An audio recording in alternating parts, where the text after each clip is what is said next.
Hey, that's Oingo Boingo by request going out to Steve in Spokane. Steve, wearing shorts at 50 degrees. You know, college students, when they do that, they don't look cool, man. I shake my head and I giggle, like they're wearing shorts. It's 50 degrees. You do what you want, brother. You're a grown up just like I am. Or am I? I don't even know if I'm. It's not fun to grow up. Don't we want to stay young forever? Oh. Oh boy, Oingo Boingo, Dead Man's Party. Really glad I had that in the library today.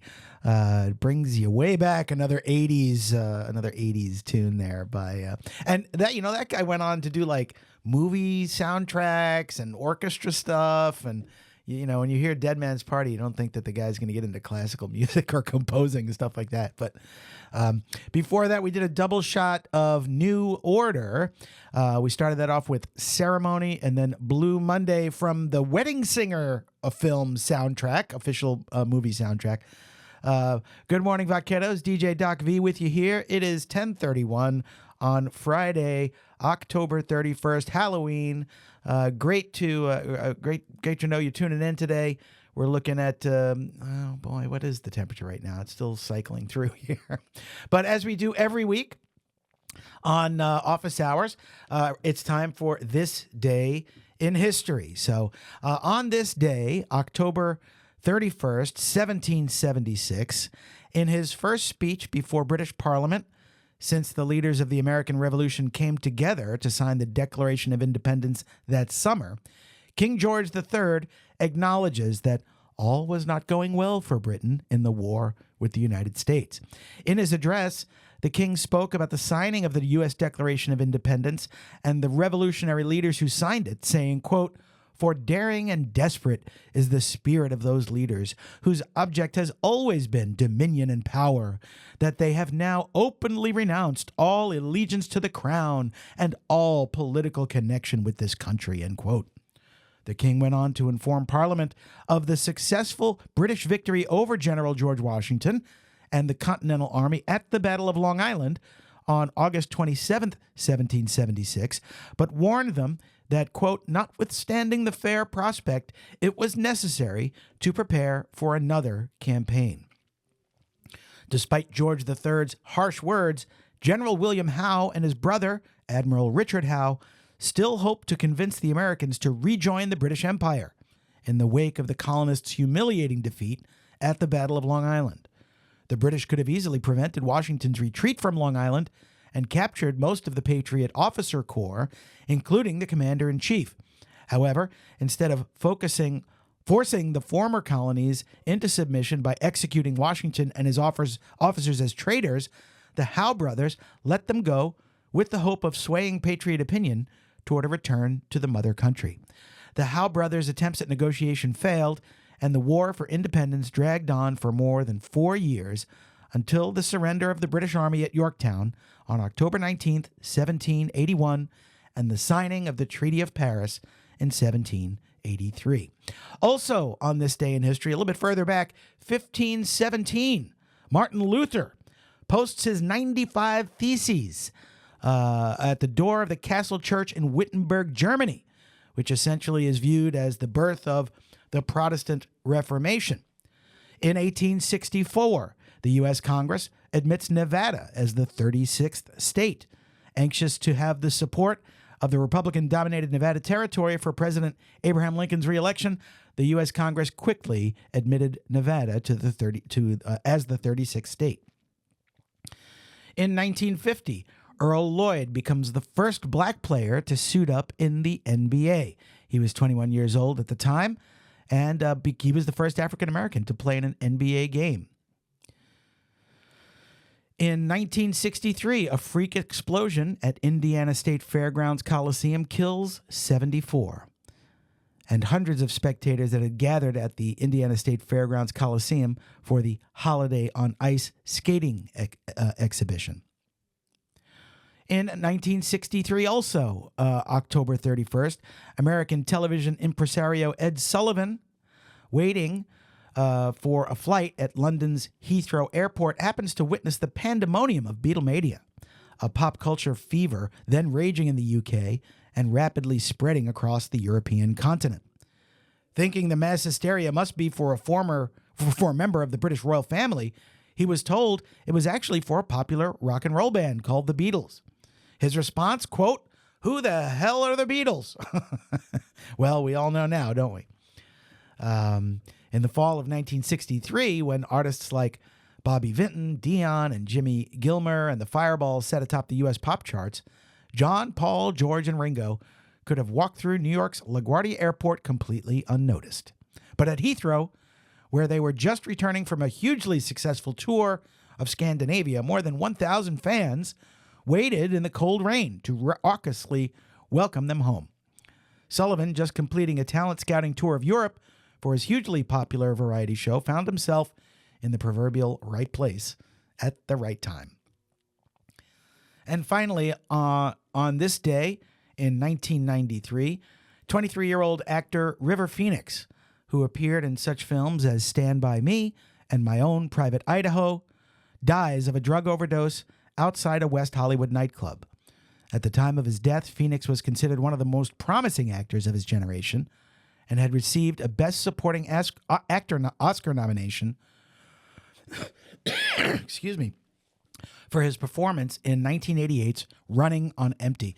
And by the way, if you haven't seen that film, I know it's old and great. Judd Hirsch is in it, and it's about some like early 70s terrorists who are living on the lam with stolen identities, and how they're trying to stay one step ahead of the feds that have been looking for them for 2 decades. Phoenix, who was born River Jude Bottom on August 23rd, 1970, had an unconventional childhood. His parents were members of a religious cult and worked as missionaries in South America. Phoenix began acting professionally as a teenager and made his big screen debut along with Ethan Hawke in 1985's Explorers. Phoenix gained fame in 1986's Stand By Me. Based on a Stephen King novel, the film was directed by Rob Reiner and starred Jerry O'Connell, Corey Feldman, and Will Wheaton. And I get to see that. I saw that at the Baronet Theater, which is in Midtown Manhattan. I was working that summer for Bank of America. This was the summer between my high school graduation and my first semester at college, which didn't go well. I don't mind telling you. But I remember going, hey, I could take the train up to Midtown and go see this because it was real. I was really excited about it. And I had read one of Stephen King's books, or a couple of his books, and we got really interested in his work. So, but on this day, River Phoenix passed away, unfortunately, way too young. Let's get back to the music, Vaqueros. You're listening to Office Hours with DJ Doc V. And now let's bring it back to the 70s even. We did a little 80s. Let's do a little 70s. Here's Elvin Bishop with Fooled Around and Fell in Love, only on Vaquero Radio. A little Leonard Cohen for you on Friday, Halloween, October 31st, 10:51. 71 degrees already in the beautiful upper Rio Grande Valley. Sunny skies. This is DJ Doc V. Thanks for tuning into Office Hours this week. Make sure you tune in next week, same time, 10 a.m. We'll do, as we do every week, we do This Day in History. And for right now, before we get into our poem for the week, you heard, that was Leonard Cohen with Lady Midnight. That goes even further back. That's early 70s, right? And then before that, Jefferson Airplane, Somebody to Love. I'm a big video gamer. I love the Rock Band and the Guitar Hero series. I know they haven't been around in a while, but I still have my copy. Somebody to Love on Rock Band is awesome. I just love that. I love doing that one on Rock Band, especially when there's a singer and a guitar player and get all the instruments going there. It's great. Before that, it was Looking Glass with Brandy, You're a Fine Girl. And then we started that off with Elvin Bishop, Fooled Around and Fell in Love. For now, I've got a poem picked out for you, as we do every week. This is from the 2022 edition of Gallery Magazine, another fine production of UTRGV student media.